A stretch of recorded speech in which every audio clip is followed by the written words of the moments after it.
গান বাজনা করে থাকি, কিন্তু আমার ঠাকুর যে ধর্ম নিয়ে আসছে, আমরা কিন্তু অনেকে বলে থাকি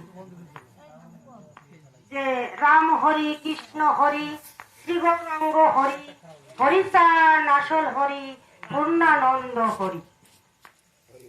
এই যে আগে আমাদের যে ধর্ম, ধর্ম আমাদের মতুয়া, মতুয়া বলে কোনো ধর্ম কি এনেছে ঠাকুর? জানা আছে? মতুয়া কোনো ধর্ম হয়? হয় না। তাহলে এটা কি ধর্ম? মতুয়ারা বলতে পারে? কি ধর্ম এনেছে ঠাকুর? ঠাকুর এনেছে, প্রথমে ছিল সনাতন ধর্ম।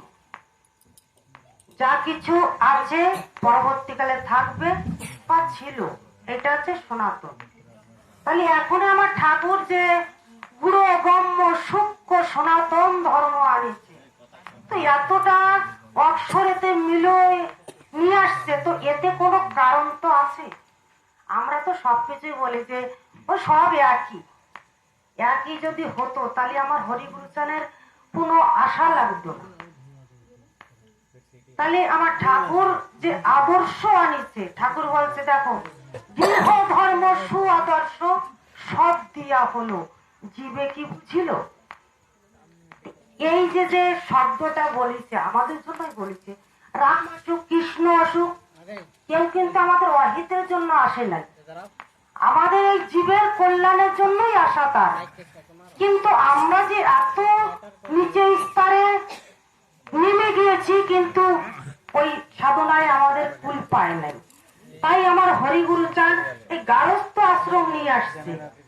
গারস্থ আশ্রমে যে নীতি শিক্ষা, তোরা তো এই যত এত কাল ধরে যে ধর্মগুলো করে আসছি, গৃহ ছেড়ে বাইরে গিয়ে ধর্ম করতে হতো। গৃহে থেকে যারা গৃহে থাকতো তাদের অস্পৃশ্য, মানে একদম নিচে স্তরের মনে করতো।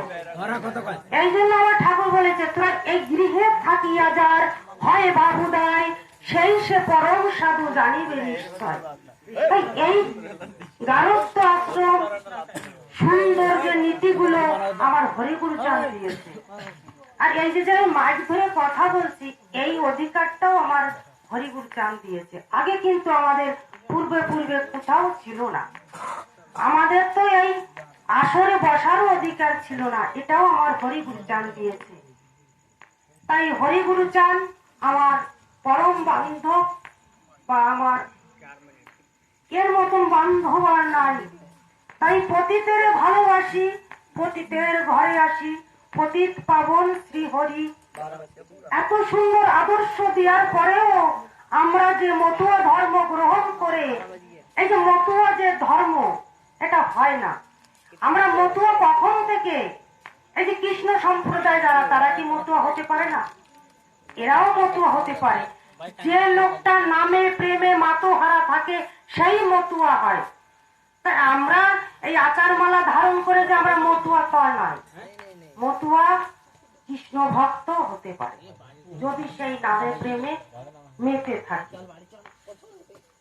আমার ঠাকুর এই গারস্থ আশ্রমের যে নীতি শিক্ষা এত সুন্দর ভাবে দিয়েছে, কিন্তু আমরা অনেকে সেটাকে সেই আমরা নিচে স্তরে এত নিচে আনি, তা বলার সাধ্য না। আমার ঠাকুর এই যে ছেলে মেয়ে পুত্র কন্যা বলেছে,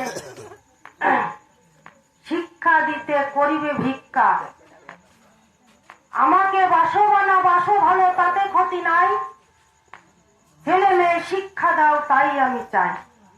এই যে কথাগুলো, এ পরম বান্ধব না হলে কথা বলতে পারে না। আমাদের যে কত দূরে রেখেছিল এই ধর্ম থেকে। এই ধর্ম শুধু আমার হরিগুরুচাঁদ জাগিয়েছে আমাদের প্রাণে। তাই বলেছে, দেখো তোমরা বাইরে গিয়ে কি করবে, ঘরে বসে স্বামীকে বুঝিবে, পুরুষে করিবে ভক্তি, মাতা পিতা ভাই, নারীর প্রতি ভিন্ন অন্য গতি নয়। নারী যদি স্বামীকে পরম ভগবান বলে মনে করে, তো ওখানে হরিগুরুচাঁদ অবশ্যই নিবাস করে। তাই হরিগুরু চানে আদর্শটা সুন্দরভাবে দেখার চেষ্টা করবে। গ্রন্থ আদি তাই ঠাকুর বলেছে ছাড়ো বাহ্য করো দলিল গ্রাহ্য, কে কি করছে তাতে তা দিয়ে দরকার নাই, তোমরা দলিলটা দেখার চেষ্টা করো। তোমাদের চক্ষু অন্ধ ছিল, ওটা তো আমি খুলে দিয়েছি। স্কুল কলেজে গিয়ে পড়াশোনা করছো, তাহলে ওটাকে আগে দেখো কে কি বলছে। যার যা ইচ্ছা সেটা বলে, তোমরা ওটা মেনো না, তোমরা আমি কি বলি তাই শোনো। তাই আমার ঠাকুর কিন্তু উপর থেকে আমাদের কৃপা অনেক করেছে, আর করতেও পারত। তাহলে উনি যে ধরায় এসে নরের আকারে এই নরদেহ ধরে আমাদের মতো এই গৃহ আশ্রমে গৃহকর্ম করে আমাদের দেখা গেছে। তাই উনার দিকে একটু লক্ষ্য রেখে জয় জয় শান্তি হরি গুরু চান সত্য ভাব হরি